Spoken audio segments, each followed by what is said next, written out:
Just give us a few seconds to get our technology up and running.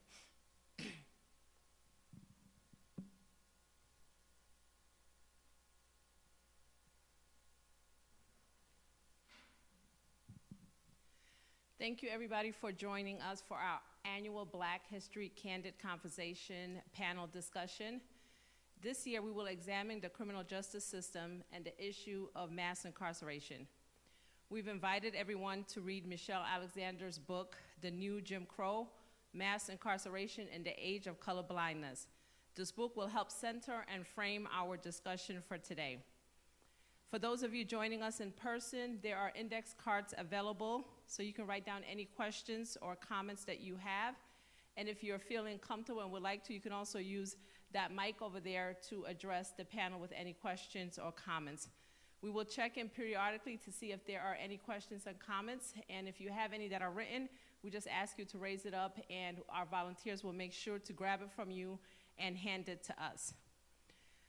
Also, if you are watching us Facebook Live or our YouTube channel, please, if you are on Facebook Live, you can ask questions in the comments, and we have a volunteer who will scan the questions, write them down for us, and hand them to us so that we can entertain your questions or comments. So multiple ways for you to be able to participate in this very important discussion. So without any further delay, it is with great honor that I introduce our very distinguished panel members who have taken their time to spend time with us today and have a discussion around this very critical and important issue. We'll start with Bishop William R. Turner, who's the senior pastor of Living Word Temple of Restoration. Dr. Turner's specialty is in human development and cultural adaptations with emphasis on race, ethnicity, gender, and religion. He is a professor of African and African American studies at the State University at Brockport. Welcome. Next, we have Precious Bedell. She is the Assistant Director of Community Outreach for the Rochester Education Justice Initiative, a program that fosters higher educational opportunities for incarcerated persons or people. Bedell is dedicated to improving the lives of people affected by incarceration. She is a specialist in providing resources and helping those re-entering from prison and jail on how to navigate complex systems such as the medical, social, and re-entry services. She founded and directs the Turning Points Resource Center, a non-for-profit that supports the families of those incarcerated, which is a prison ministry in Rochester. Last but not least, we have Dr. Josh Dubler, who is an associate professor of religion at the University of Rochester, where he directs the Rochester Education Justice Initiative. He is the author of Down in the Chapel, Religious Life in American Prison, and co-author of Break Every Yoke, Race, Religion. Okay, we want to welcome everybody. Can we give them a hand? And thank them for being with us. What I would like to do is, if you can just share with us briefly how you came into being interested or working with folks impacted by incarceration. And we'll allow each of our panel members to just respond to that.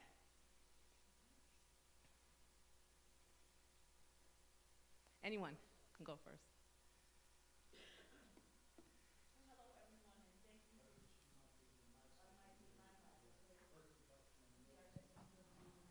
That's okay. Take your time. It is green to go. Well, thank you, everyone, for joining us, and thank you for our friends on Facebook and YouTube. Again, my name is Precious Bedell, and I think, honestly, what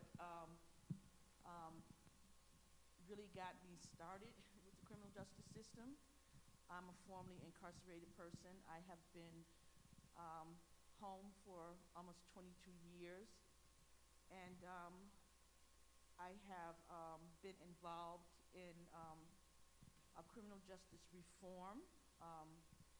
Before I started to really process an abolitionist perspective, Rochester is home to many people who have been great advocates for abolition of slavery, women's rights, Susan B. Anthony, Frederick Douglass, and And I know if Frederick Douglass were alive, he would definitely be one of the people trying to decarcerate our carceral nation.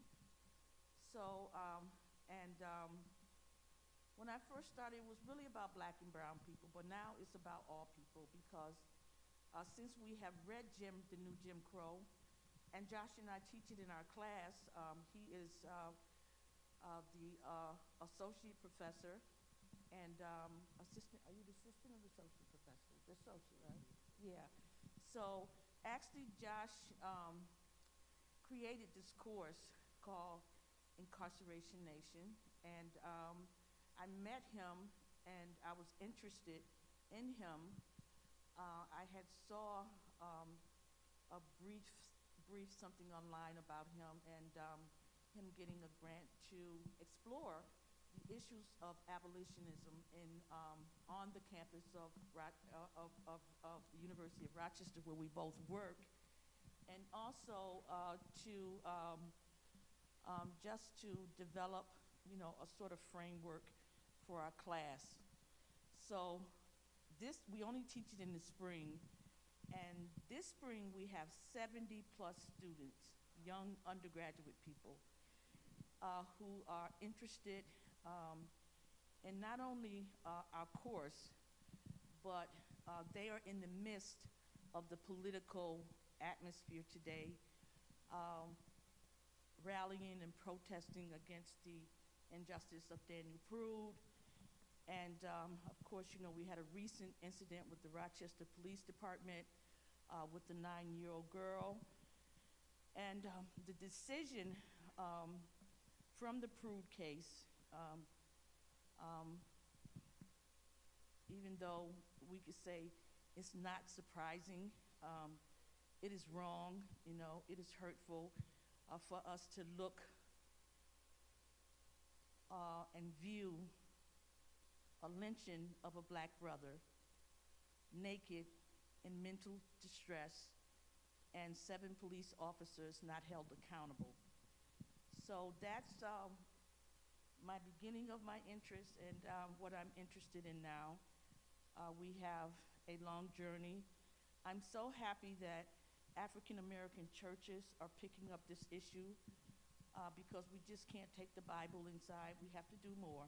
We really have to do more. And on that note, I'm going to let you speak, Josh.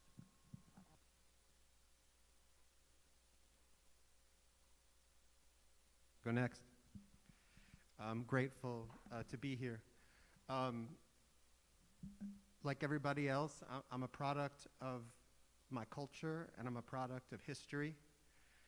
I was raised an observant, practicing Jew, and steeped in those liturgies and the story of the Exodus, and talk about what freedom means and what freedom obligates you to were central to the kinds of questions that I had as a kid, or the kinds of pressures I felt.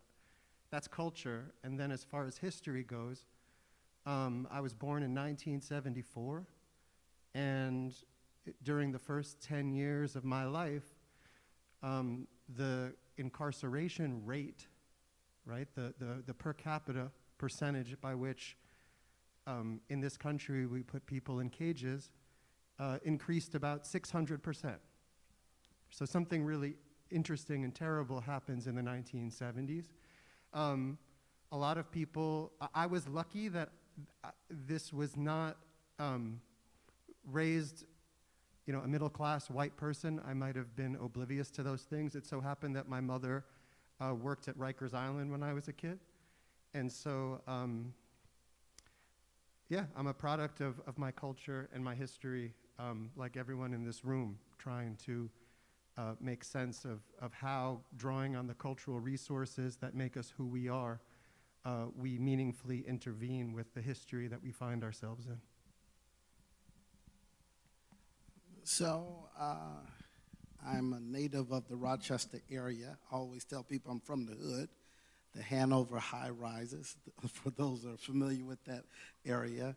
My early academic work is in sociology, and I still have deep roots in sociology.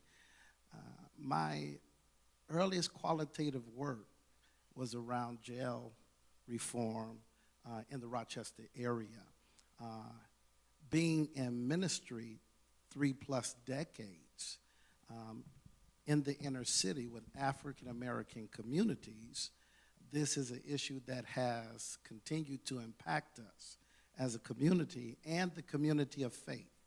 But we haven't always, as was alluded to, paid the necessary attention to that segment of our faith community and their families that have been impacted by the prison industrial complex, as Rios and others call it, and as Alexander deals with it, this system of mass incarceration. And so that's kind of my interest in continuing commitment to justice and equity. That's what brings me to the work. Thank you, everyone. I just wanted to check in if there's any questions from our audience yet. All right, great, no worries, I have plenty. All right, in Michelle Alexander's book, The New Jim Crow, she argues that mass incarceration is effectively a new form of racial hierarchy that limits the advancement of people of color. How do you think racial profiling has contributed to this epidemic? I think one of the things that I want to put on the agenda today is I agree with this thesis. I think it's very interesting from a sociological perspective. Before I even get to racism, I have to deal with the white supremacist ideology. Society does not necessarily change its institutions, they morph in order to keep the same commitments and arrangements. And so she does a very good job as a legal scholar talking about how slavery becomes Jim Crow, and then Jim Crow becomes mass incarceration, and now we're moving into a new form of mass deportations, even in the age of Obama. So one of the things I think we have to talk about is not just the racism of the system perpetuated against minoritized groups, but how also, when you talk about white supremacy, oppressed groups internalize racism and help to maintain the systems of oppression. We can't tear down barriers if we don't address the structural commitments that we have as a society to the ongoing oppression and making people a permanent underclass. So when you talk about policing, that's one component of a system that is racialized to oppress communities that are not mainstream, is how I would get at that. And I'm sure we'll get it drilled down deeper, but that's my, I think it's only one facet of a complex, interconnected system. Anyone else, Precious, Josh, would like to add to that? Sure. The question was, how do you think racial profiling has contributed to mass incarceration?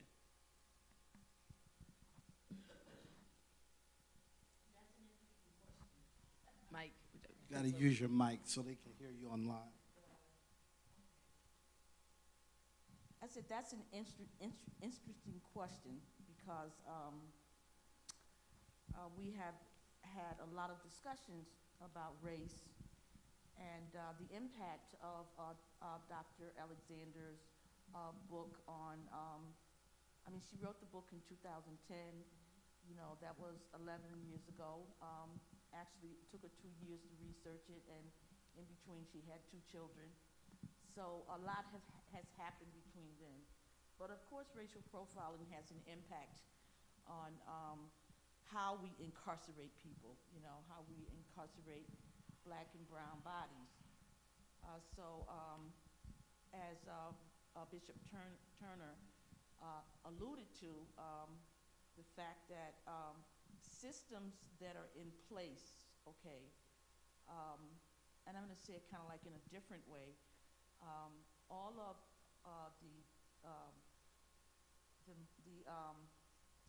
the Capitol incident, all of the cases that we've seen with police officers killing Black men, it's really a desperate attempt to keep these systems in place. So if they are accountable for what they do, then it may loosen the reins of their power and privilege, you know, in a world that's actually orchestrated by them. So in their desperation, they commit heinous acts against people, you know, including some of their own people. So we talk about our trauma that we've experienced. I've been doing some reading about the trauma of white supremacy. You have to be traumatic to feel like you're God. Just basically, or some God-like creature. That your way is the way.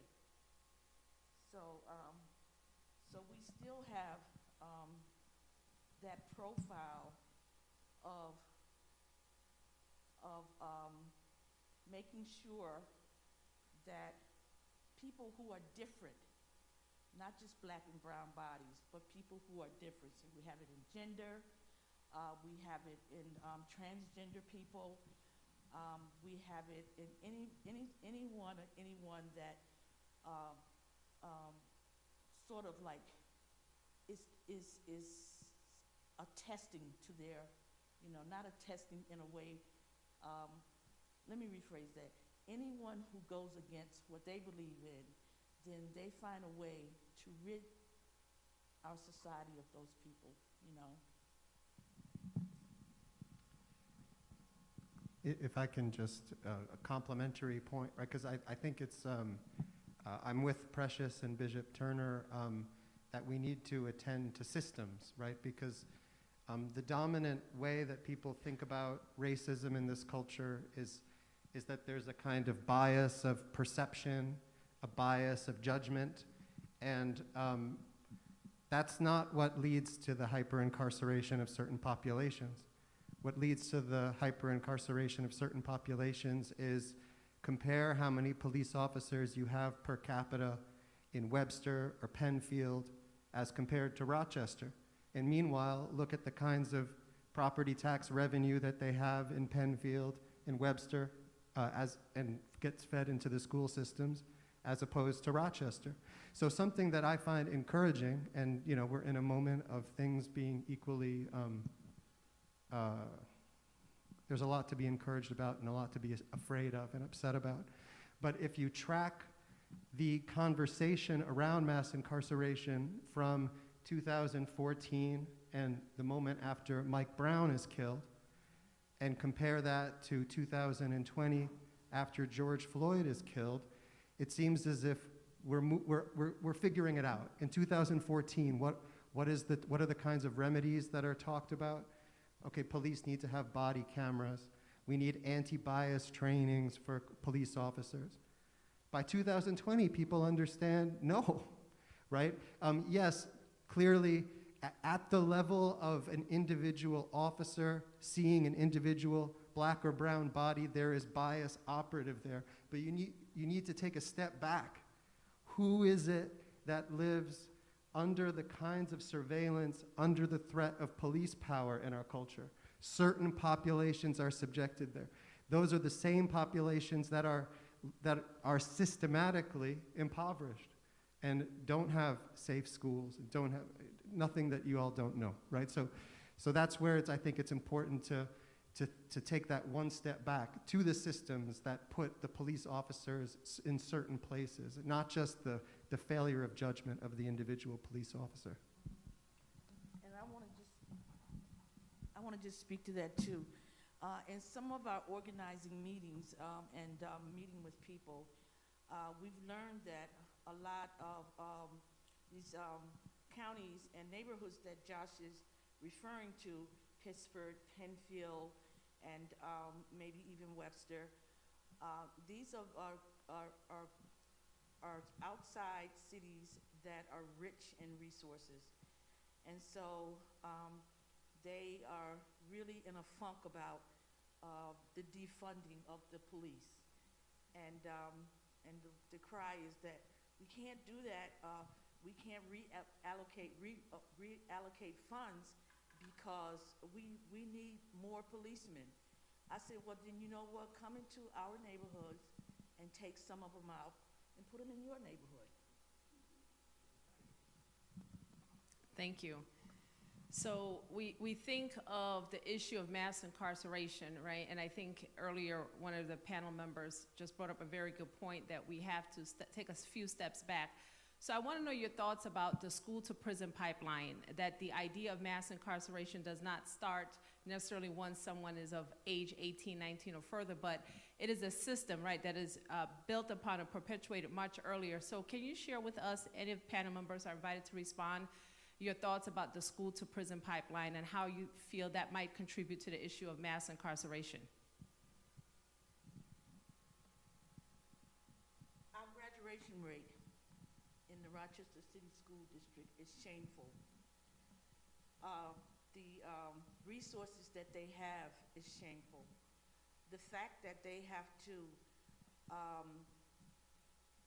send kids or either think about this idea, or either they're doing this idea of sending white kids to charter schools and vice versa, so that they can get funding for our kids to have the same quality education that their kids have, is eye-opening.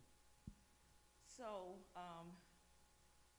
when you have children and parents that worry constantly about where their next meal is going to come from, how they're going to pay their gas and electric, how they're going to get a job, okay? And then when they come home, when children come home to parents oftentimes who don't have that type of education or who can sit down with them and tutor them, when kids can't read and write and spell and do well in the 3rd or 4th grade, they have targeted them as young men and young women who are going to be part of our next prison population. So that's where it starts at. Our schools fail our children, and then our neighborhood, many African American people will tell you, well, schools can't raise children. Parents have to raise children, okay? But we've been so divided in our mindset from slavery that still resonates about how we need to help each other and how we need to be of community to help each other, that once we get a car and a house and we're okay, you know, we forget the people, not everybody, but we forget, okay, that poor people have needs that are very different from other people, and they have issues in their lives like mental health, substance use disorders, and then just poverty itself is this big umbrella, you know, with all of these other sub-issues that are horrific. So our school system should play a role in providing our children and our teachers in the city school district are mostly European white people that don't understand culture. So if little Billy acts out and he's a black or African American or Hispanic child, it's like, oh my God, look what he did, okay? Instead of looking underneath why this child is acting the way he's acting. He may not have had food to help him nourish himself and nourish his mind, may come from a home that, I hate that word, what they call it is dysfunctional in our educational system, Bishop, and in our academic system, and we don't understand the culture and how to address it. So it becomes mired in another system where little Billy is suspended from school, okay, for his actions. Years ago, they didn't just suspend kids for acting out, now they do. So then he's suspended from school. He may already be behind, and so he's suspended from school, and he may be in a household that doesn't nurture education or doesn't have education. So he's in his room playing Game Boy or whatever he's doing, and then when he goes back to school, he's behind, okay? And when you go to school and you're behind and you don't understand what's going on, you know, you feel ignorant. And so rather than feel the shame of not understanding the lessons and not being able to do them, slowly kids drop out of school and they go to crime, and then they're good at that. You know, they go to these older people or people who are doing things to increase their funding in inner cities, like selling drugs and other things. And so they feel hopeful that they can have the American dream, you know. And so we all know that those activities lead to incarceration. Can I add on to that? Because just, you know, what Precious just told a story, but let's take, if we step back again and connect that to systems, right? One of the things in our culture, we're a mean-spirited culture. We tend to hold individuals, certain kinds of individuals, solely responsible for their actions, right? There's a kind of, so we talk about criminals, okay? What Precious described is a system by which some young people come to be criminalized, okay?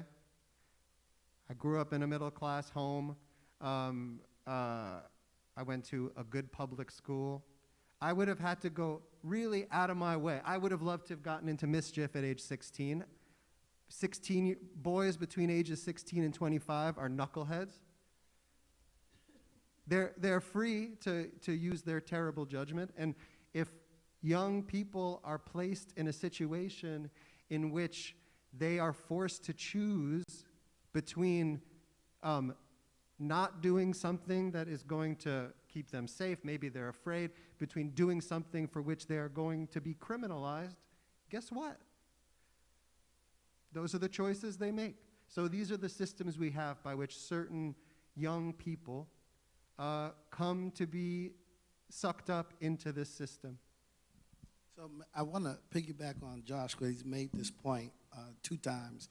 We talked about police profiling. Now we're talking about the school-to-prison pipeline. Precious is exactly right. We have data that shows that they look at third-grade reading levels in order to build new prisons and jails. So if you're not reading on level by 3rd grade, we have a jail cell prepared for you. I want to also go to this next point that Josh is dealing with here. We have been socialized and racialized. Political processes conditioned. Police are conditioned and trained by society to see people of color as dangerous, as aggressors, as violent. If there are more police, I'm just talking numbers now, if there are more police in black and brown communities, it means that those citizens are engaging with police more often. Police come from a punitive rather than a restorative lens. It is the function of police to control and to use force in order to control. So if they're more prevalent in our communities, we're going to engage with them more, and they're already predisposed through their training and societal conditioning, which we call socialization, to see us as criminals. It's going to lead to problems. And what we're getting at, I think, we better be very careful that we don't get into the politics of personal responsibility and an individual lens and miss the systemic factors that are interplaying that conscribe and constrain ways in which individuals can move. And so I just want to echo those points. There's also the reentry process. I'm sorry, Precious, I'm going to ask you, just because we got some feedback, that when you were speaking, just make sure the mic is as close to your mouth as possible so the audience can hear you. Thank you. Can you hear me now? Yes. You know, I normally have such a booming voice. You know, I just didn't think that you couldn't hear me. I apologize. But so now we have people in prison, in jails, detention centers, immigration centers, and then we have like about 70% of the 2.1 million people who are incarcerated are under some type of correctional control, probation, parole, halfway houses, ankle bracelets. So, you know, it's like, we don't want to let you go, okay? We want to keep you trapped, and we want to create another system of barriers, you know, of barriers like you have to check a box in so many instances when you're released from prison, when you're trying to get your life back together. So you go and you apply for a job, and on the application is that dreaded question, have you ever been convicted of a felony? So you have to be truthful because, you know, you're really trying to travel this road of doing the right thing for the right reason, you know. So you check yes.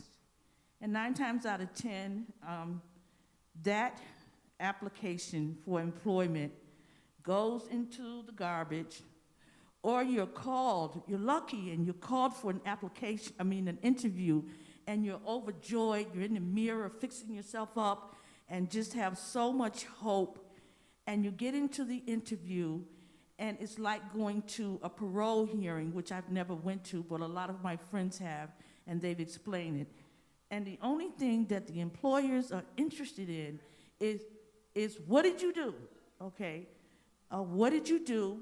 And oh, you did that? How could you have, okay? And one time that had happened to me, and I said to them, the same way your ancestors did what they did to us, okay? All right, in a different way, okay? So we, you know,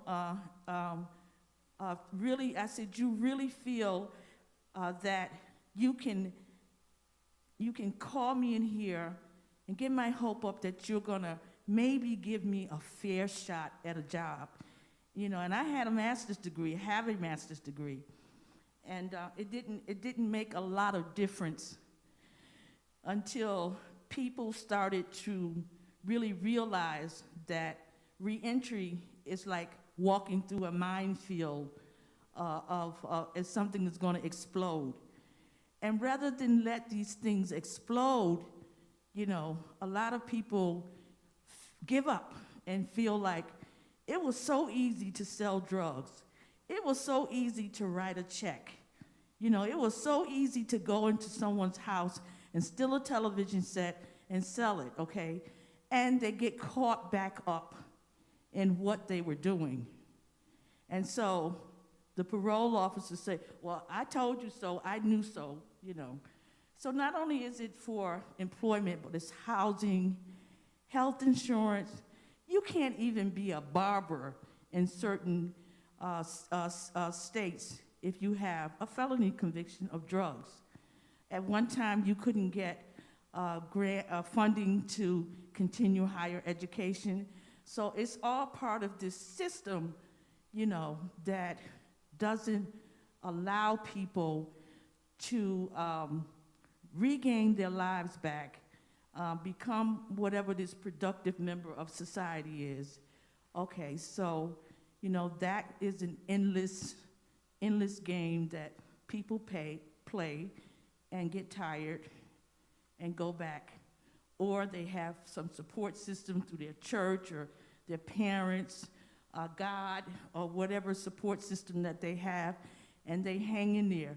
But it never goes away. It never goes away, your criminal history. So until you die, you have that stain on you. But the fact that all of the crime and all of the things that happen, our history is crime. The United States was built off of settlers coming in and just eliminating folks. I read this great article by this guy named Hernandez that talks about mass incarceration in the city of Angels in Los Angeles. So this has been happening way before Dr. Alexander. You know, it started after emancipation, and it started with black men.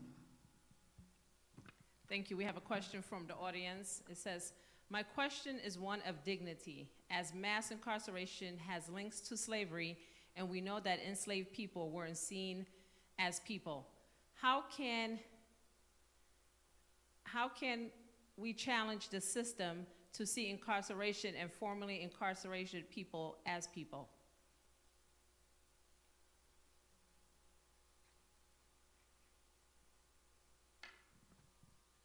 Any thoughts from our panel members? Well, I see myself as a person, so, you know, and that's what has helped me in this process. I'd never like to use the word successful in reentry because it's always something that can come up, you know, and it's always that I think about Job when I think about reentry. I think about a biblical passage where the devil incited God to put all of these crises on Job so that Job would be instrumental in showing him and showing the people that no matter what hardships he went through, you know, that he still loved God and he still was going to do the right thing. So that is what you have to do in this process, you know, despite all the anger, all the tears, all the frustrations, and all the letdowns, you know, you have to keep fighting. You know, just like we have to keep with our campaign to get justice for Daniel Prude. You know, it's a fight that you have to continue, and it's been going on way before the mother of civil rights took that, decided that she wasn't going to sit in the back of the bus. There was actually 4 more other African American people who did that before her, okay? So it's a continued fight to be a leader in your community. So by,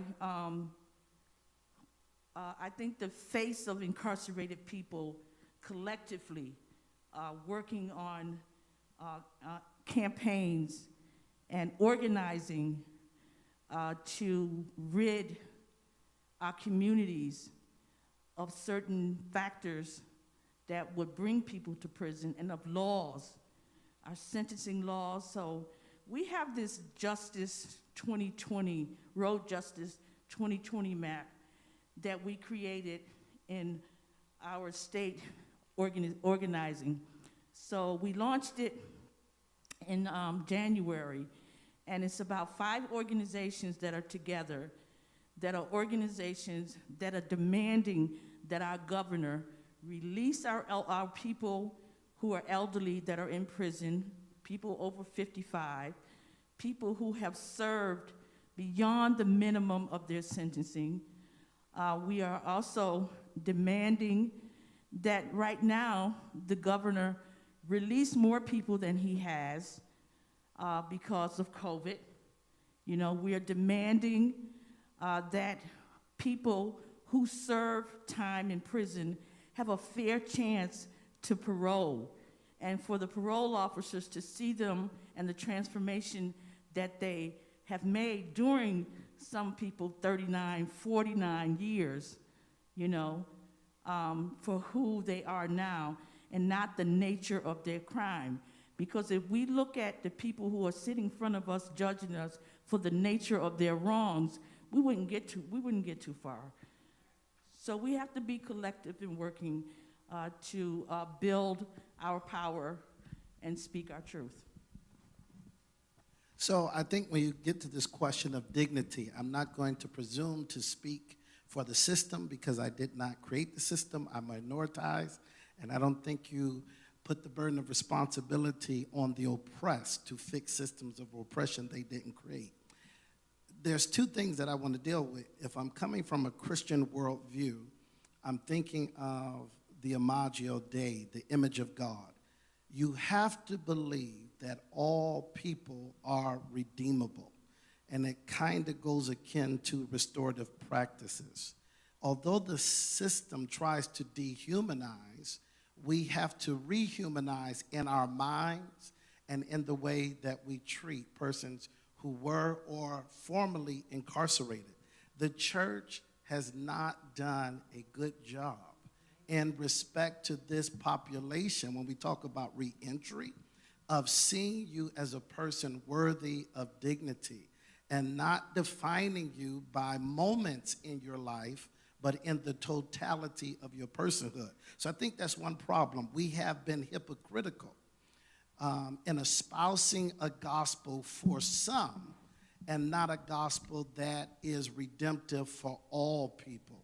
And so I think that's one of the issues if we're talking about the church. How do we be true to what it is we say is our core value, that anybody's redeemable no matter how egregious or serious past to be done. The other thing is you think about in slavery, you were a boy, you were a gal, you were a nigger, you were a lot of different things. I find it very interesting that one of the first things we do when people are convicted or locked up is to take their name.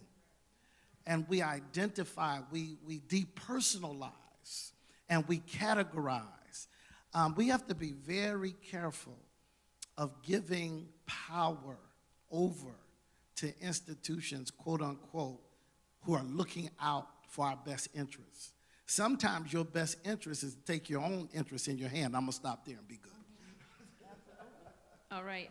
Another question that we have is in the context of voter suppression, formerly incarcerated persons who were charged with felonies lose their rights to vote. Do you support reinstituting their voting rights and why?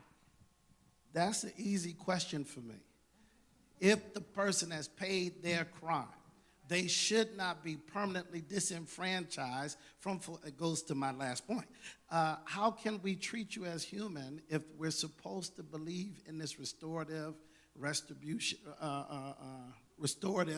restoring people, right, to full participation. For me, that's a power move.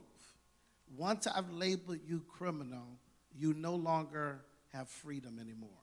You're not really free if you cannot fully participate in the society that we're releasing you to. That's me.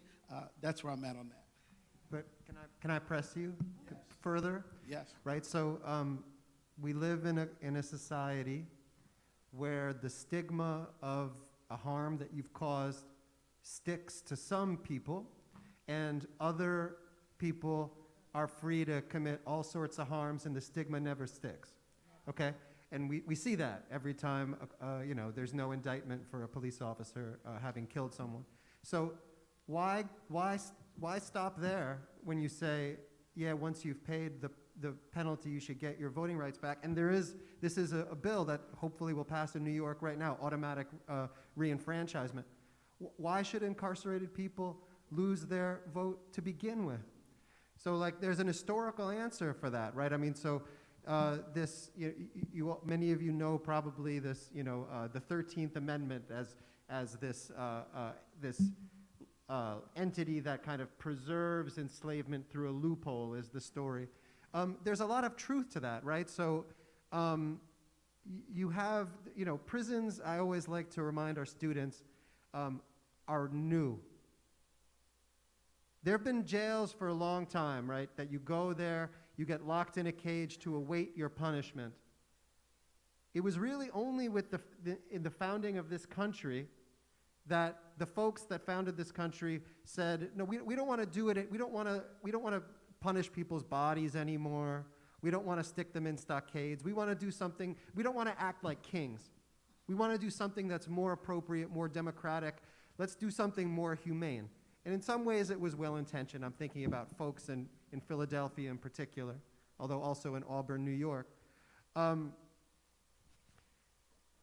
That's good that we don't, that we don't have capital punishment as much as we used to. But what happened in the emergence of having a prison system is you relegate people who are incarcerated to a kind of social death. You take them, we don't see them anymore. Out of sight, out of mind, deprivation of rights. And it's really, so it's in the antebellum period, It's in the 1830s and 40s that you begin to have that normalized, that once you're incarcerated, you lose your civil rights. I don't, there are a couple states in the Union where incarcerated people vote. I see no reason that incarcerated people shouldn't have the right to vote while they are incarcerated. So I'm going to push back a little bit, Josh. I think I agree with the premise. I don't know what it exactly looks like in practice. There are some crimes against the state that there has to be a rebuilding of trust. And so I guess I'm not thinking of all crimes, but certainly Washington is guilty of crimes for which they should have their voting rights deprived for a season. I think there are crimes against the society that are different than the disenfranchisement that we see for oppressed communities. I would like to see some people in power lose their right to vote. I would like to see some people in power be moved out of power for some crimes against us as a society with the possibility of restoration. So for me, the deprivation fits their crime against us. And so I can't, trying to be consistent with my own thinking, I don't exactly know what your system looks like, is what I would say. Right. I mean, so this is really an inflection point we're at in thinking about prison reform versus prison abolition, Absolutely. which is, we're in a system in which state violence is just grossly poorly distributed. Certain populations are subjected to it, certain populations are exempted from it. And it seems, and this has been even prior to there being mass incarceration. I'm thinking about certain kinds of sentencing reforms that emerged in the 1960s. One impulse is to say, let's have the system of state violence we have and distribute it better so that, let's say, men who rape, who systemically have not been held to account, police officers who kill, who have historically not been held to account, are subjected in the same way that normal criminals are. That's one impulse. The other impulse looks at these systems as embedded in a broader system of domination, and it has less faith that these systems can be applied up, that they can be expanded. And either it has less faith that that could happen, or it rejects outright that the application of state violence is what justice looks like. What if justice looks like more than that? So that's the camp that I'm in. I don't see, right, so why should anyone have their right to vote deprived when Dick Cheney gets to vote, right? That's my position. And so I'm of the abolitionist camp that says, shrink these systems, forget, dignity is part of it. The category I would use is disposability. We have a system that allocates disposability. Let's push toward a system in which no one is disposable. And it's difficult because you say, okay, so then what about cops who kill? And the answer is the system that we have holding those people to account at all? So, and I guess there must be an imagination where we imagine this equity and justice that we seek. But I'm going to be in this camp. I don't want to dismantle the whole system until I get to pay my 400 years of oppression. I don't want the system dismantled because any reimagining of equity has got to pay me for the harms inflicted upon me. So I guess... Well, I agree with you there, but the current system wants you to think that the way you get paid for your pain is that somebody else gets put in a cage. And I'm saying, let's get communities that have been inflicted, let's get them money, let's get them education, let's get them all sorts of supports, and if nobody has to sit in a cage, I can live with that if we really are serious about reparation. Because the system we have wants you to think that I've been injured, and what my healing is you going to a cage. And the people that who are out there talking about transformative justice and critiquing the kinds of retribution that they have. That's the claim that's made. I don't have the standing to make this claim, that if you canvass people who have been harmed, what they need, the offender going to the cage is not on the top of the list. Thank you. And I I'm just want to add something to this. Put the mic on, please. I'm sorry. It's on. No, I mean closer to your, yeah. Okay. Thank you. We all witnessed what happened on January 6th and for the the impeachment of Donald Trump, and we probably knew or had an idea that he wouldn't be impeached, but no one was held accountable for 5 murders. 5 murders.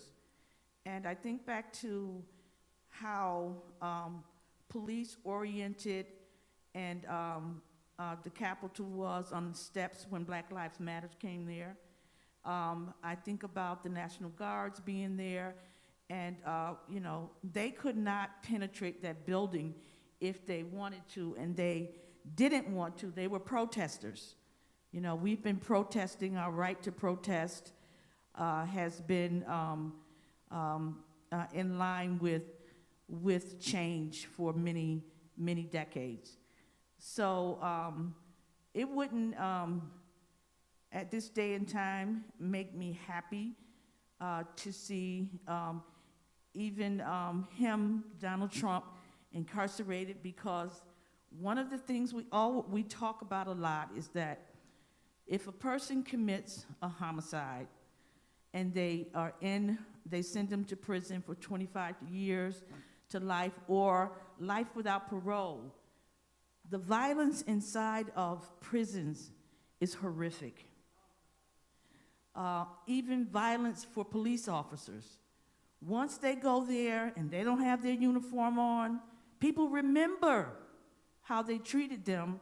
So it's just like this pathway, this trajectory of violence, and violence with people being put away, you know, and then being put away doesn't cause the whole idea of just a society that can live together, you know. And I know that's idealistic, but I don't think that prison is the answer. We talk about data. Our data shows that most people who leave prisons come back within 3 years. They're back. So, you know, is that another intersection of the prison industrial complex? Okay. Or, you know, is that a way of keeping a system that is bound in punishment and hatred? So as long as we have punishment and hatred, you know, we're not going to have a society that we call just, you know. And I use the word just loosely, because when we talk about a criminal justice system, okay, that justice is nowhere in there. It is not a system of justice. It is a criminal legal system that has grown to such massive numbers. We can't build ourselves out of it now, because we have all of these mindsets that I want these people punished. Okay, I like your mindset. You know, I just feel like we have to start thinking more broadly about. So I want to just push back a little, because my mindset is not punishment, it's accountability. Right. It's the word that I would use. Accountability of sitting up, and I need to push back too, of sitting up in a jail cell for years and years and years, and using money, like Josh said, that could be in our schools, that could be in our communities. It's not justice. You know, it's just our anger, you know, and I don't want to be like the mindset of Republicans or Democrats, because our president of the United States right now signed the crime bill. Even Bernie Sanders signed a crime bill, okay? So, you know, and then now these Democrats, now that they want to be elected, and they think about it, they know that wasn't the right move. So I want to clarify because my comment was kind of misrepresented. I'm talking about accountability, and I've said I don't know what that new system looks like, but that when harms are perpetrated on society, there must be some form of accountability. So that is not a punishment mindset. Okay. You Yeah, get what I I'm saying? got you. And I don't know what that system looks like, is what We I'm don't know confessing. either. Yeah, Right. let me just add, I think part of what I'm hearing also is this idea somewhat of restorative justice, which elevates accountability over punishment. And one high level of accountability is being able to face individuals, to hear them speak of the harm that was done to them, and figuring out a way is how do I make amends, right? So possibly, we'll examine in a little while. I believe we have a question from the audience. Oh, last year we did the book White Fragility, and when I was reading that, I said to myself, what's the answer? And the problem was that it was invisible. White privilege was invisible, and I'm reading this book, and I'm even more depressed, especially in the chapter that it was talking about the birdcage, and how each of these systems are systematically put together. And I'm just thinking, there's just no way out. And in a way, some of the things are right in front of us, but they're still invisible. So what is the answer if all of these things are working together to keep a particular people group down? I just feel like if you go at it to one thing, the education, then the way that the criminal justice system, which in the beginning, middle, end, is just crazy. I just feel like there's no win. How do we attack the birdcage? Yeah, I think that's the $1 million question, right? So if any of the panel members have ideas or suggestions to respond to that, we welcome it. I mean, I'm encouraged by taking an historical perspective, right? Prisons, everything passes. It sure seems like prisons are a fixture of society, but that's only been true for the last 200 years. Mass incarceration is a huge wrong turn. I think Alexander is correct that there's real continuities between slavery, Jim Crow, and mass incarceration. Mass incarceration was not inevitable, and it will pass too, right? So that's to say, like, this too will pass. How we get there, I feel as though the last decade has been, like, again, the shift from the Mike Brown moment to the George Floyd moment is very encouraging. Now, we don't have nearly enough power to end mass incarceration, although with a Democratic supermajority in this state, in both the Assembly and the Senate, they have no excuse, and people are pushing in Albany hard. But this kind of a decarceration framework or an abolitionist framework that says, no, we're not going to try to take this system and make it better. We're not going to build, we're not going to build new prisons that are better. We're not going to try to train cops that are better at being cops. No. These systems are embedded in broader systems of harm. This is the flag of abolition. This is the flag of transformative justice. We need to work to shrink these systems and at the same time build up alternative systems in which no one is disposable and which engender human flourishing. Thank you. To that point, I think the catch is that Josh just talked about. No system stays forever. We know that they morph. But to make sure that there are better alternatives at the intersections of morphology, right? We see this subtle move now. Under a liberal president, a black president, I'm using that phrase loosely because he comes from an elite class, right? We have to be very careful when we say someone represents black, because of their skin color. There's a whole intersection between class and power that we don't have time to get in. But the point I'm making here, under this president, he did some things, but he did not do enough. Obama preached the politics of personal responsibility. Under Obama, we have the increase that he justified in mass deportation of other marginalized groups. So what I'm saying is we have to be careful when we see a shift, when we see an opportunity, as Josh is kind of pushing us towards, that there is an alternative that we can support, right? So now mass incarceration is the buzz. Everybody around this Democratic majority that we have, we see opportunity. What I'm very nervous is who are the power brokers at the table. So Josh began talking about his cultural background.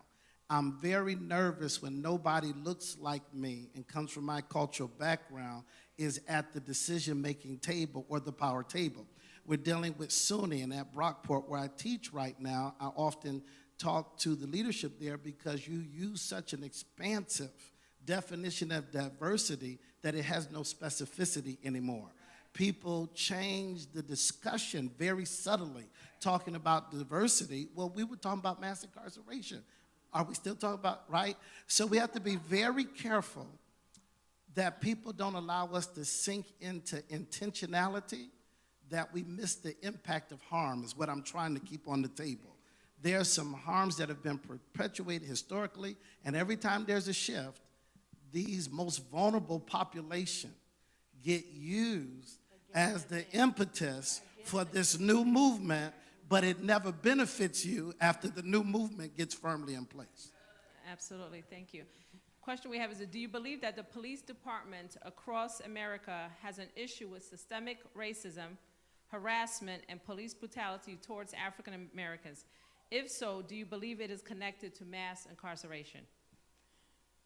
Yes to that question. I believe that we have to, again, look at the history of how police and sheriff departments came into existence, okay?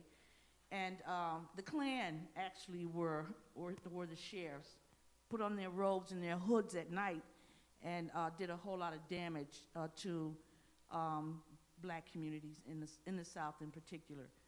So, and I don't think that we can train and de-escalate racism, you know? I don't care how many training sessions that you have. Police officers are trained in a different way. They are trained to go into our communities to arrest. They are trained to go to the Penfield communities to protect, knock on the door. How are you? What happened? Oh, he did. Well, bring him to court on Monday, okay? All right. They go to the inner cities and knock down the door and have their guns pulled. And oftentimes, you know, when people have guns, that's why I don't have guns in my house. That way I don't have to worry about using them. You know, I am, you know, so, you know, when people have guns and they are trained, first and foremost, to protect themselves, you know, secondly, to protect the community, you know, a lot of bad things have happened. So yes, they're definitely connected to all of the wrong things that we're trying to change in our communities. I really don't think that, not only do we need as many of them, Josh was talking about some ideas about, you know, reparation and a lot of other things and stuff like that.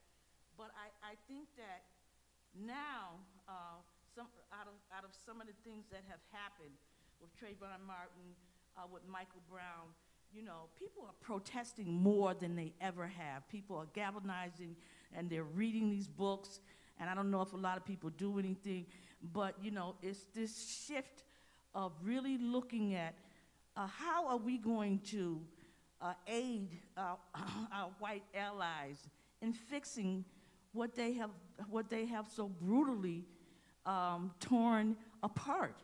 You know, they should be a part of the equation of helping us repair the situation that's in America now. In the literature, I want to address that too. I often make a distinguish with my colleagues now. I'm thankful for white allies, but what we need is white power brokers. A white ally and a white power broker are two different things. And I think we have to be careful of putting too many white people under the heading of ally.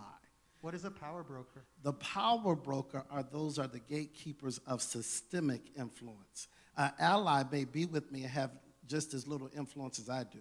But a power broker is a gatekeeper, gatekeeping function. In That the gatekeeper institutions, is not going to give up his power. in institutions, King strategically used his influence with Johnson and others to get power brokers to back them and move. So power brokers do not move morally or ethically. They move because the agendas are aligned. I think transformative leadership addresses others' interests as well as yours and elevates them to greater good.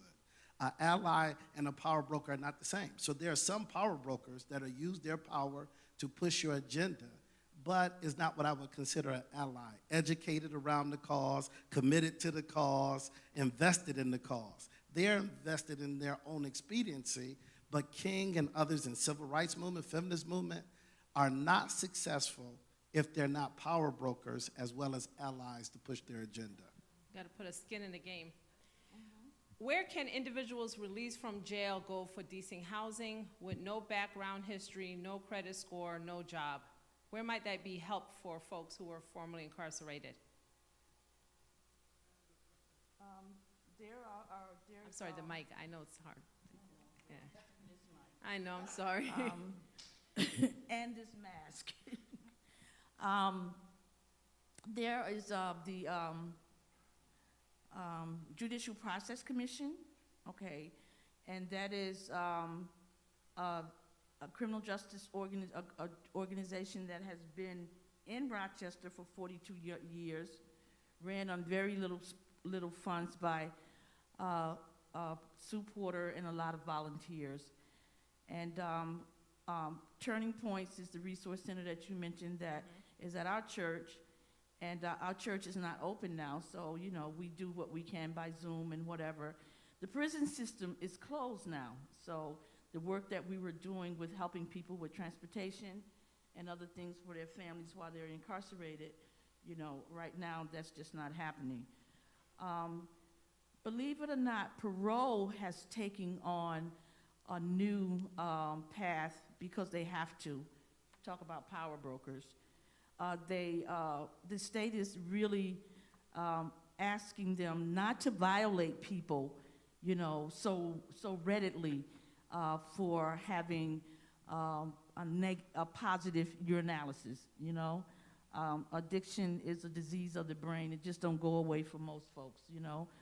So they have a halfway house over on, it's actually a correctional house that has a lot of case managers in there. They have Catholic Family Center, which has a reentry program. They have Google, which you go online and you find everything else you want, okay? All right, when we come home, we need to Google, you know, reentry services. We need to Google support services. We need to Google people who are organizing in our communities and join with them, you know, so that we can build not only our leadership, but our community leadership. After that, anyone? Bishop? All right. As an educator, what can we do to be agents of change? Where do you suggest we start? Any suggestions for the teachers and educators out there that are working in the school systems? I think, and we've touched on it, all the panelists over and over again. I teach a course called Institutional Racism. On the first day of the course, I walk over to the board. If you've been in this church, preach. I put in capital letters, all white people are racist. And then I put underneath that, black people cannot be racist. I said, now we've got it out. Now that's the basis of the course. And now we'll unpack it for the rest of the semester. I then go on to tell my students, some who become quick friends with me, I put that on the board to get us out of a system, individual perspective. I said we all participate in a system of racism because we've internalized white supremacy. I truly believe education is necessary, but not the only component. We have to make this unconscious, invisible social system visible. You can only do that by educating yourself and others. Secondly, there's got to be diverse dialogue. This is why we enjoy these candid conversations. You need different experiential and academic background knowledge at the table. I've been sharpened just sitting here for these few moments. If we don't have diverse perspectives at all levels, we do not create an equitable system. A system of equity does not look like one individual group or groups of people. It's all stakeholders in the community having equal access to resources and distribution of those resources. As educators, we need to realize that we participate in privilege and oppression. To be in the position or role of educator professor is a privilege. You have power over students. Age, ableism, and it was talked about here, sex, any kind of ism is a privilege, oppression kind of paradigm. As educators, I find often we're experts in one area, but not allowed ourselves to be challenged. Another paradigm of power is formally educated, and I'll shut up after this, versus informal education. Because somebody gave you a piece of paper and you have a terminal degree does not make you superior to other forms of knowledge in the room. And as an academician, we have to put that out there. We sit on the paragon of ivory towers like gods. You're a human. You got it piled higher and deeper. It's called a PhD. And we're glad about that, and we respect you in that very small sliver of expertise. That does not make you the expert on every topic under the heaven. So we need educational humility to learn from our students. I always tell my students, I walk in as professor and student. I'm hoping to learn as much from you as hopefully will impart. So I'll just put those two things in. You need education of yourself and others, and diversity of perspectives and discourse and dialogue. Mm-hmm. Well, thank you, Bishop, for sharing that, and I agree with you.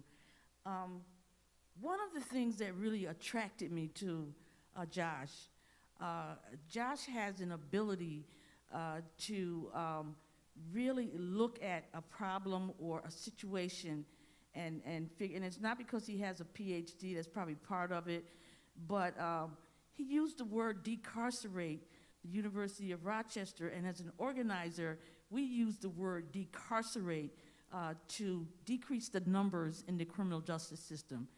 And so when at first we taught together, and then when he's our faculty director for REGI, which is the Rochester Education Justice Initiative.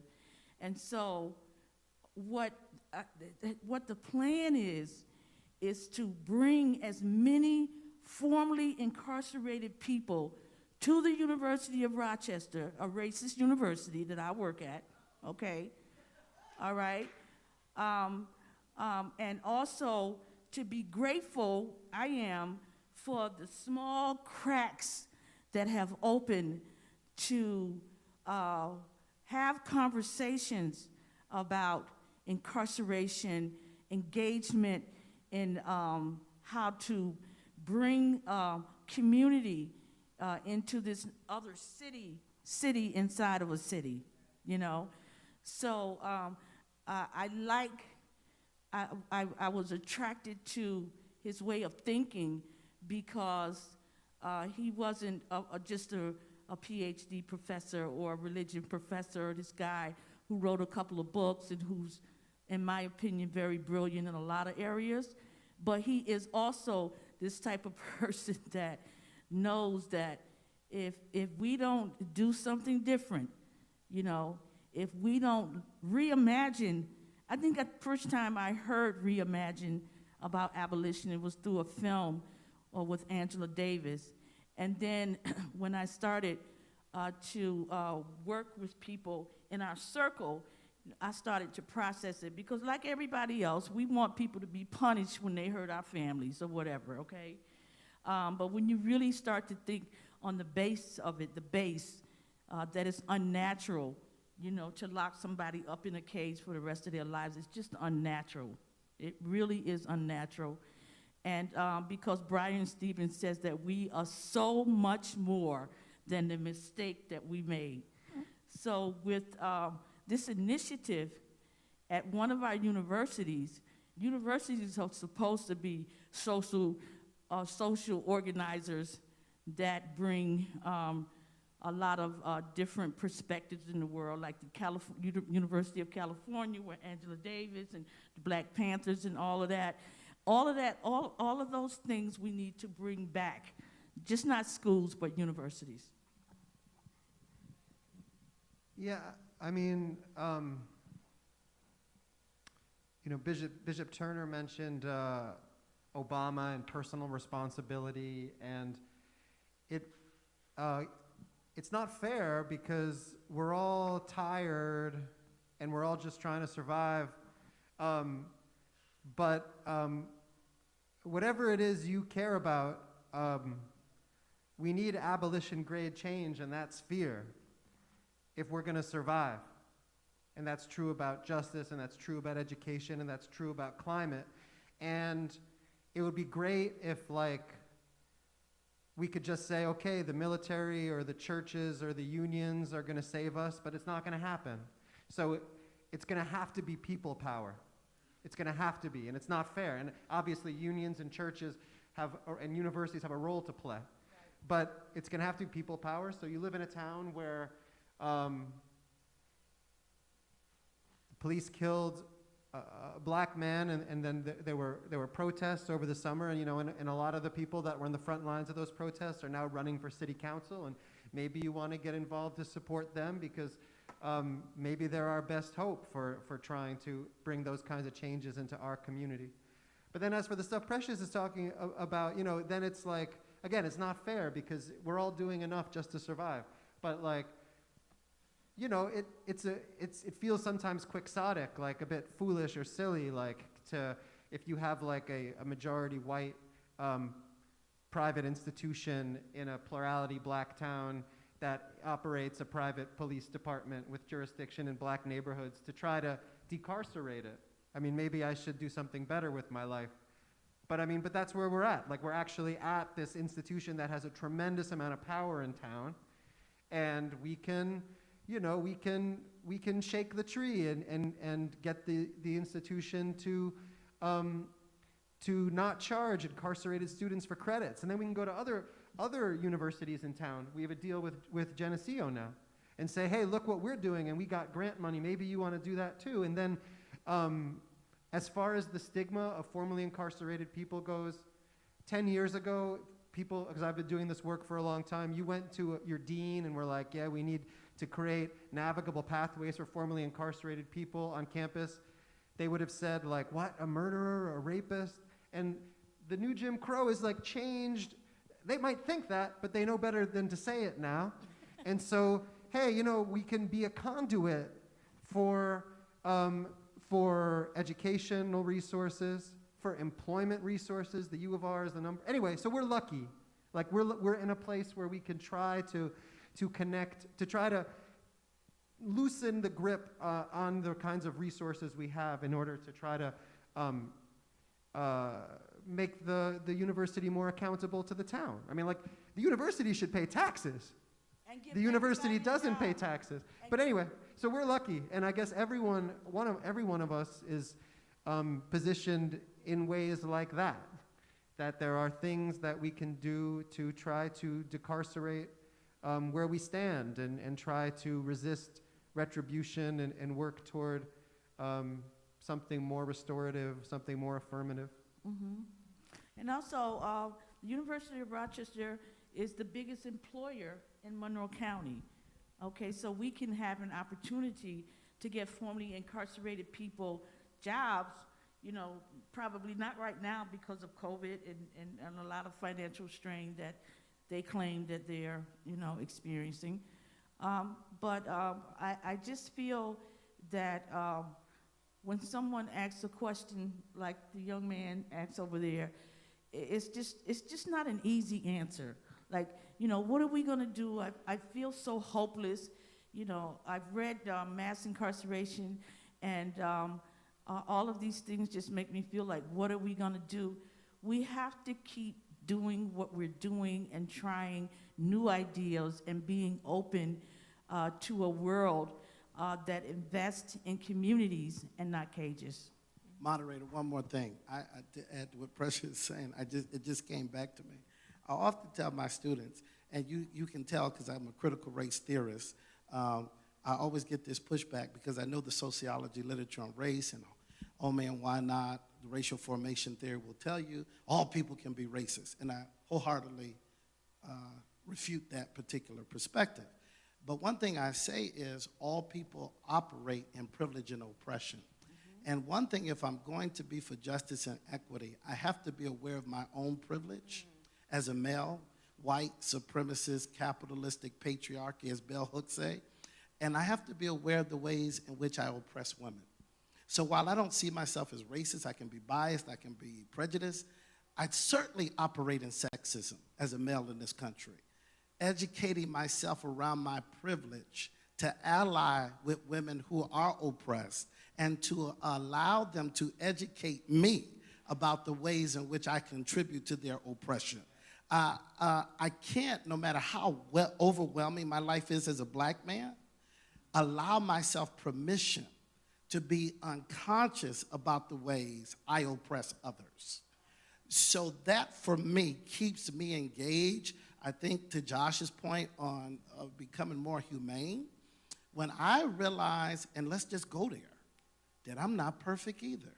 I've done some stuff, and my privilege has kept me from being held accountable, then I'm not so quick to get tired and fatigued in supporting other people and coming out of their oppression.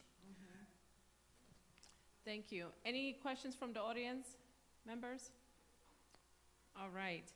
So I want to just, if we could take a few moments to expound. For some folks today, might have been the first time that they've heard of the concept and the idea of not just prison reform, but eliminating the prison system as we know it. We know Angela Davis is a proponent and a great educator around that. Danielle Seed in her book, Until We Reckon Again. So many people are really reimagining, right, a world where there is not a need for it, but in which we work to eliminate the prison system. Can anybody just talk about that idea and concept in case our audience are not familiar with the idea of abolishing the prison system?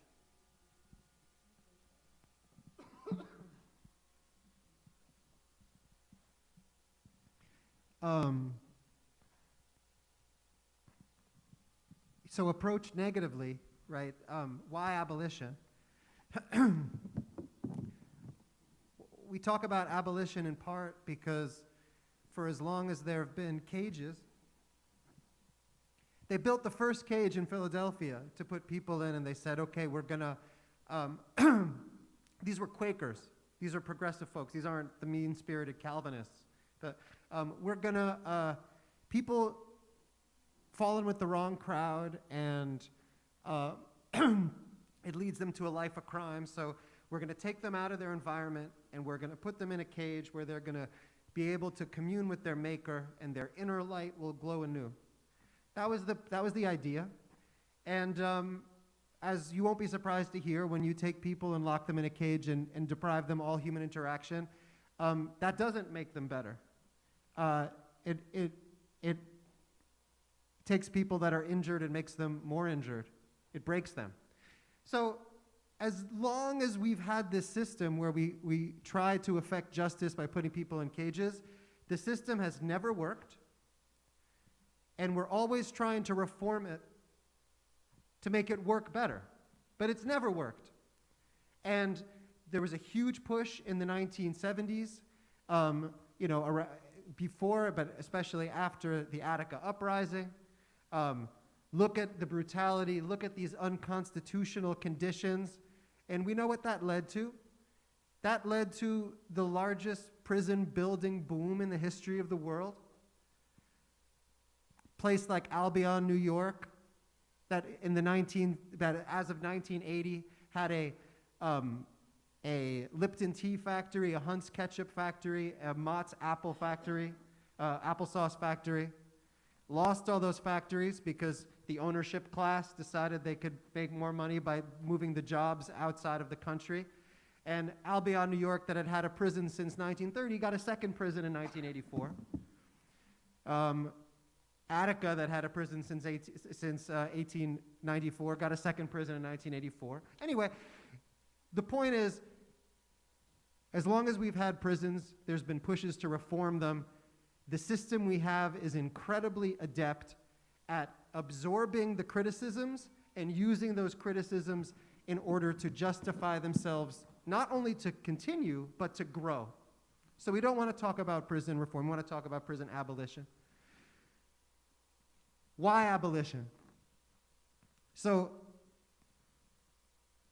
it seems to me something extraordinary happened in the 19th century. We had chattel slavery, and then, well, as we know if you read Michelle Alexander, we didn't exactly get rid of slavery, but things changed significantly. But that isn't the thing that's remarkable to me. The thing that's remarkable to me is that a social movement, a group of people, old and young, male and female, white and black, rose up and they declared as follows: it is an abomination for one human being to own another. Not just as it was practiced on the plantation. They didn't want it as it was practiced in, is it in Leviticus? Where do they talk about it? With the ancient Israelite practices. They didn't want any slavery. And they won that argument, they won.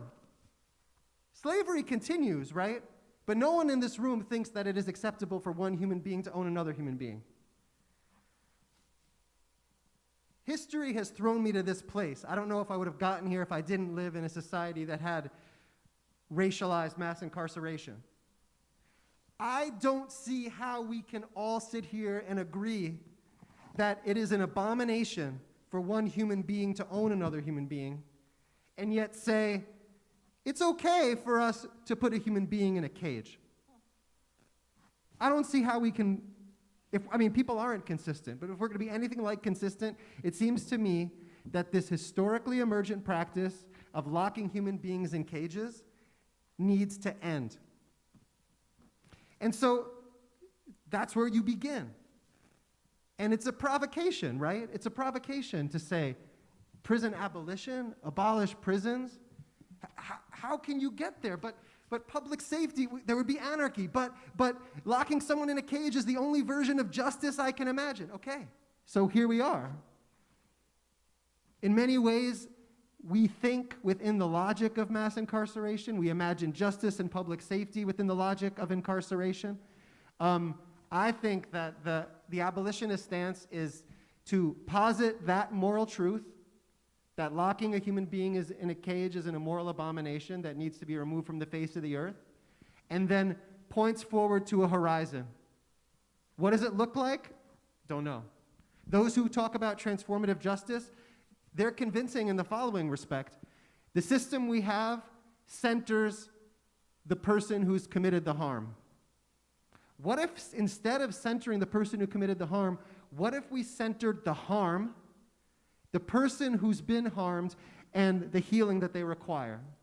So to me, that from where we're standing, that is a productive and meaningful and transformative shift.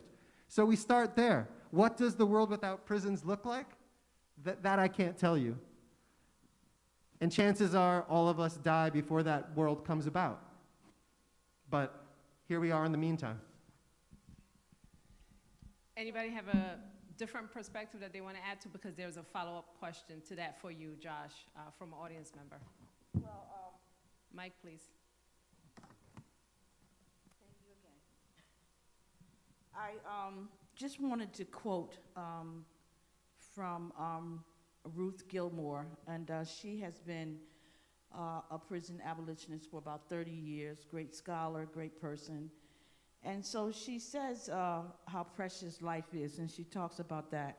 But she says that abolition means just not just the closing of prisons, but the presence, instead of vital system of support that many communities lack.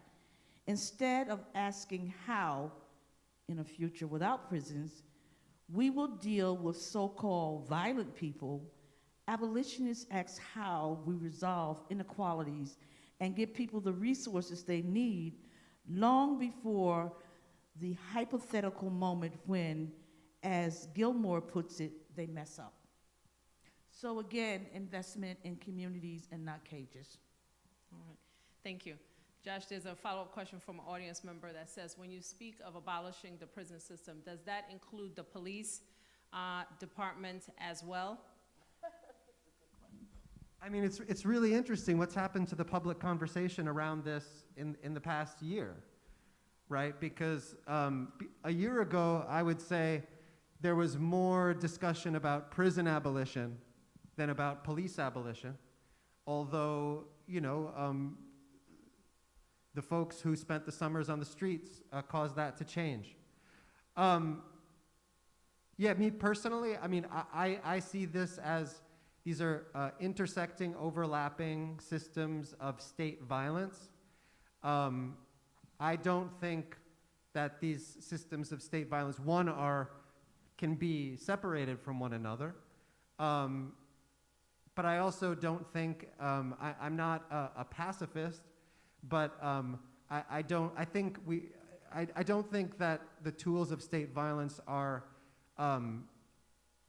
useful means for trying to pursue justice. So again, I can't tell you what this world this world where like the lion lays down with the lamb and there's no prisons and there's no cops, I can't tell you what exactly that looks like, although as Precious says, you know, it's a world, let's just say, I mean, and we should have one school district, and Lord save me, I'm really prejudiced against the suburbs. But let's say, I don't think the suburbs should exist, but whatever it is that the kids have in Penfield, in terms of security, education, enough food, everyone should have that.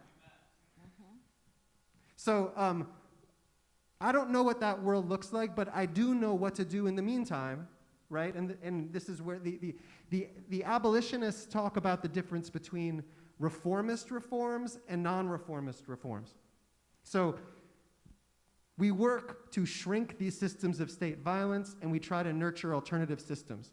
So what's a non-reform? So a reformist reform is the bad kind of reform. Here's an example.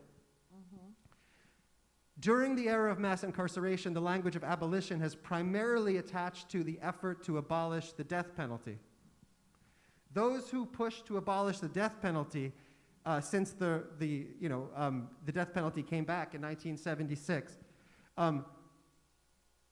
pushed for life sentences as opposed to the death penalty.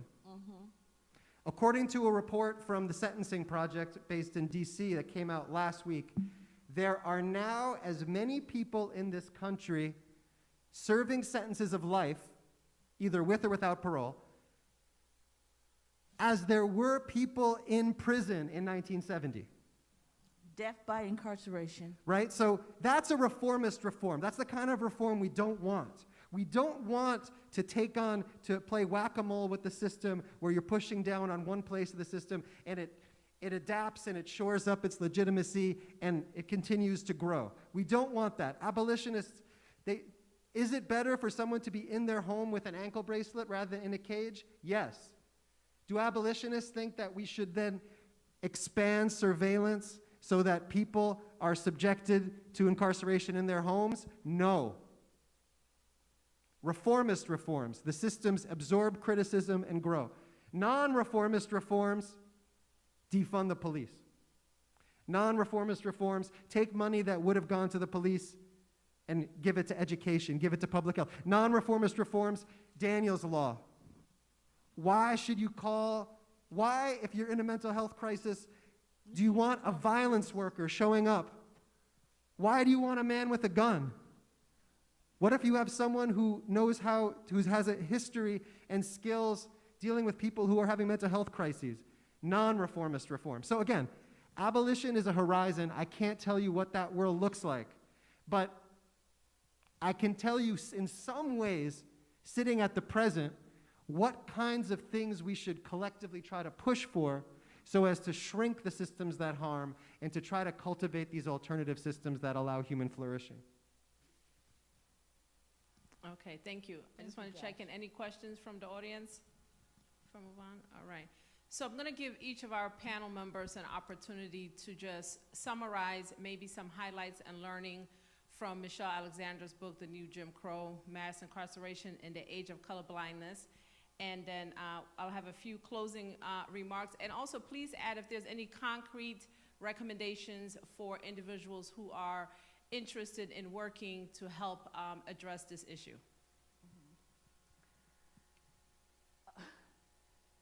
Josh and I had a big fight about Dr. Alexander. Josh and I had a really big fight about Dr. Alexander one time.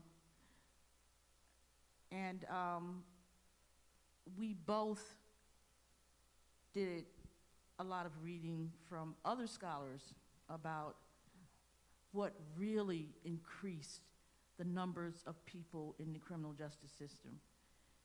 And I'm not saying that it creates, not create this racial caste system, because like Bishop, I do believe that African American people, African people, people of color have suffered and been oppressed in ways that we need to not just push that aside. Race is huge, okay? But so are other current issues that we have come to discover about it, and that we didn't really look at, and we were a part of it. You know, African American people, we were a part of mass incarceration as well. During the heroin epidemic, particularly in New York City, and in Rochester, and other cities that were plagued by people who had these addiction disorders, and they had to commit crimes in order to not physically hurt for drugs.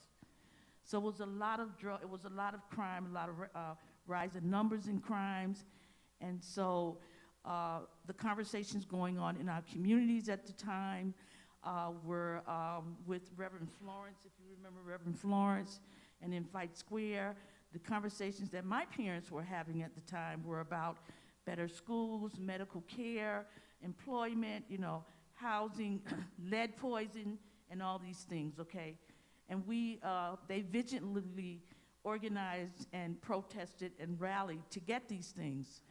And then they went to their elected officials to say, we need to have a conversation about what's going on in our community with some of our children and our neighbors' children.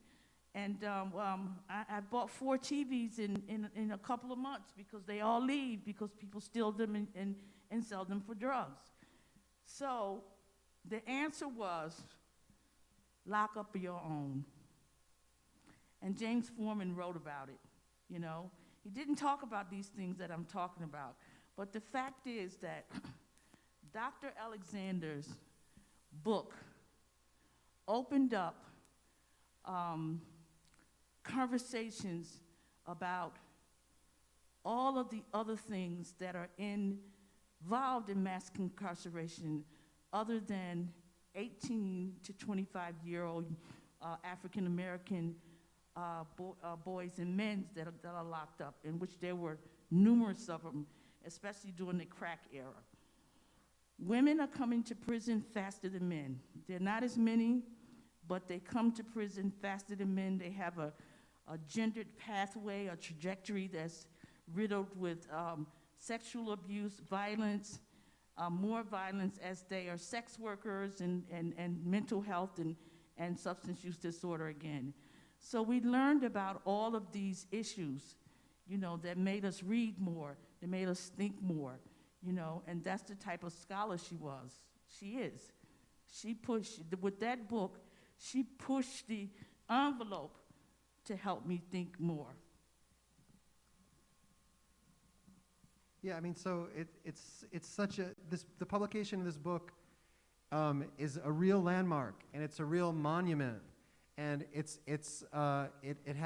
everyone who writes books would wish to have this impact, and this kind of story about the continuities between slavery and segregation and mass incarceration are true. And as a movement narrative and as a way to push, I would think that if that's true, if we're serious about that, then we don't want to reform the system we have. We want to get rid of it. That said, as this kind of landmark in the culture, it kind of set a research agenda, and people came after and made some important modifications. One that Precious is talking about, James Foreman's Locking Up Our Own, right? Which is, the black silent majority. But you look at the architecture of mass incarceration in DC, where all of the civil servants are black. Daniel Pruitt is murdered in a town with a black mayor and a black police commissioner. Okay, so thinking about black agency, that's one important question. One important question. Two other things that, as kind of friendly amendments to this book. One, Michelle Alexander would like you to, or you read Michelle Alexander and you think that the reason there's mass incarceration is because of nonviolent drug offenders, and all we need to do to end mass incarceration is to essentially take these people that have been misclassified, they're not criminals, and get them out, mass incarceration done. No. Most people that are incarcerated are there for, in prison, are there for violent crimes. The discourse we have now, the way we have in talking about this in public is, if you've done a violent crime, then prison is the right place for you. I have a lot of very good friends who are serving serving in prison for homicide, some of whom have been in prison longer than I've been alive. I'm 46 years old. That's not justice. So we need to push, in the language of the abolitionists, all of us or none. We can't say only such and such group is entitled to mercy. No. People who, the kinds of time that we've given out in this country is just so brutal. People need relief. And this is, the second part of the question is, okay, what to do about it? We have this supermajority in New York State. People are pushing for, Precious will tell you, this is part of the justice roadmap, elder reform, parole reform. I mean, so there are a lot of different, ending solitary confinement. These you will have the opportunities if you want to either organize here or go to Albany. That's the important part. But just one thing I just want to not fail to, I don't want to not say it, right, is another friendly amendment to Michelle Alexander. The hyper-incarceration in the black community is without peer. Black folks are incarcerated at a rate of 7 times what white folks are incarcerated at. But what's important to remember is you release every black person in prison and jail tomorrow, you still have mass incarceration in this country, because white folks today are incarcerated at 4 times the rate that they were incarcerated at back in 1970.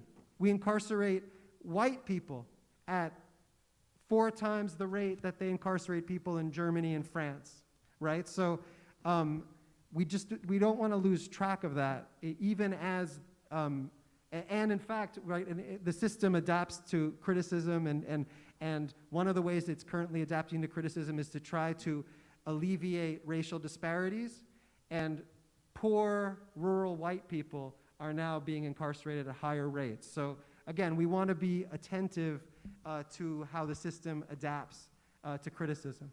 And another thing I just want to add too, and this is in comparison to the heroin epidemic and the opioid epidemic. A lot of white people are incarcerated now because of that they use opiates. And sooner or later, it's going to play out in court, that they've given you drug court, they've given you treatment programs, and they have to send you to jail.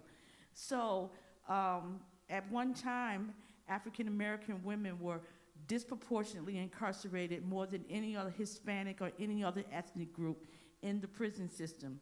Now it's 50-50. So it has risen, but if you still see 50% still are African American women are there, it hasn't gone down for them. And why?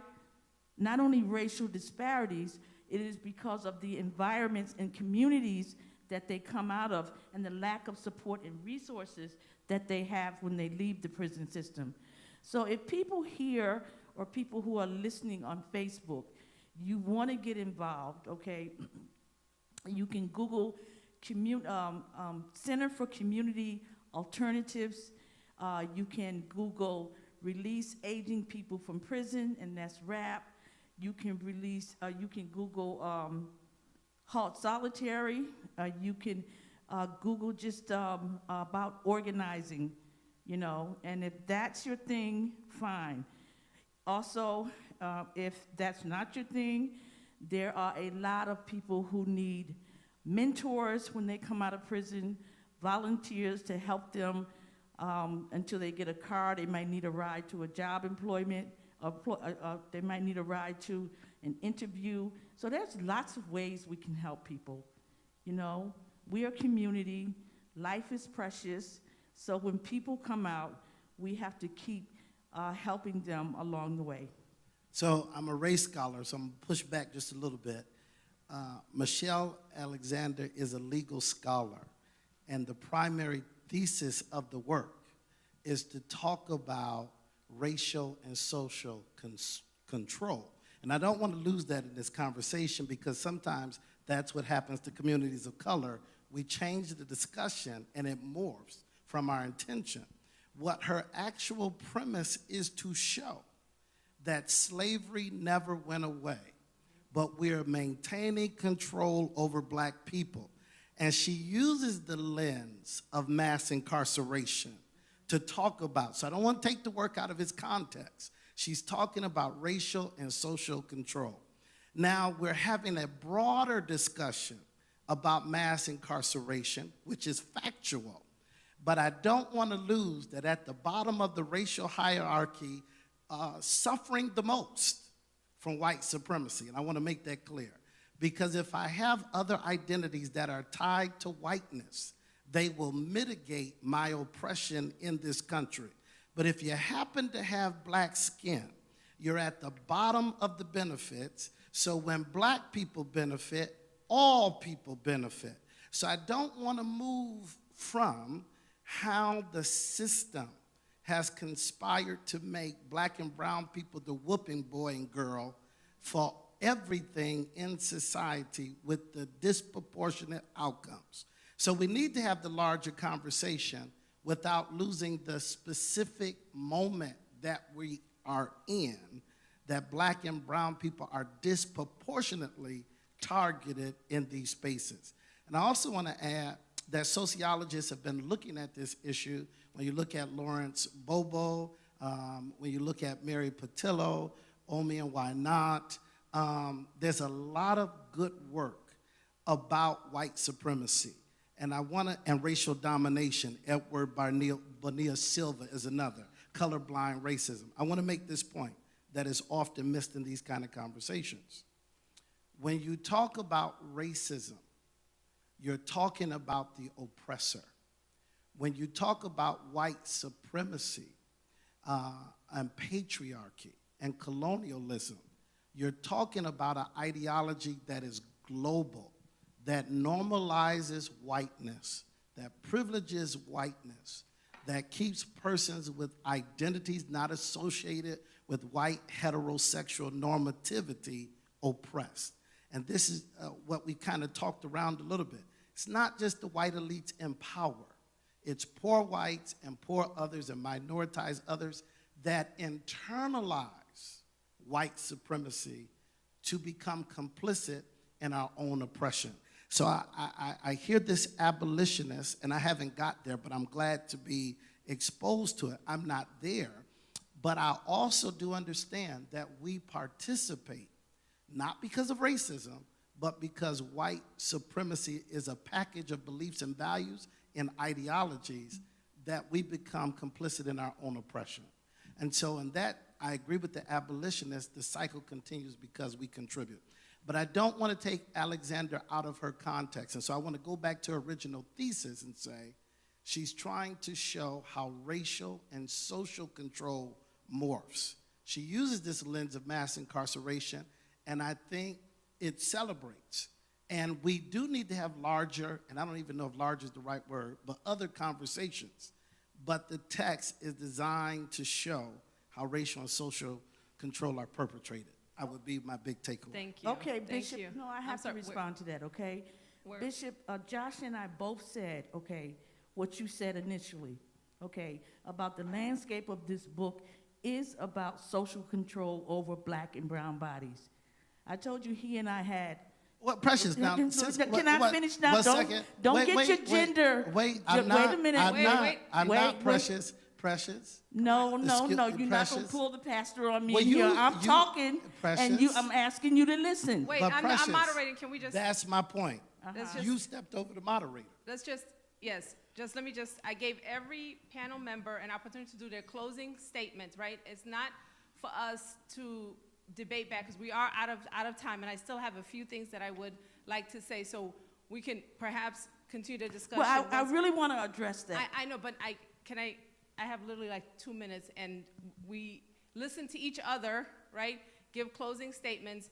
It is a perspective that each of us have, and I want to honor that, please. And then okay, so I know this was important to many people, look at some of the things that Michelle Alexander points out quickly that we could participate in to help possibly address or pay close attention to this issue. One is the idea that prison systems should not be profit-driven, right? So consider that law enforcement should not be given incentives to racially profile and arrest people. And really looking at this idea of facts on drugs and statistics regarding usage should be acknowledged, and enforcing minimum sentence requirements, considering the need for that to be overturned. We had a participant, and I really appreciate this, share a comment that I think it's a wonderful way to center ourselves as we close, coming out of Michelle Alexander's opening of the book. It says, the safest communities are not the ones with the most police, prisons, or electronic monitors, but the ones with quality schools, healthcare, housing, plentiful jobs, and strong social networks that allow families not to merely survive, but to thrive. I want to thank everybody for taking their time to come out and listen to us on Facebook Live. Thank you so much.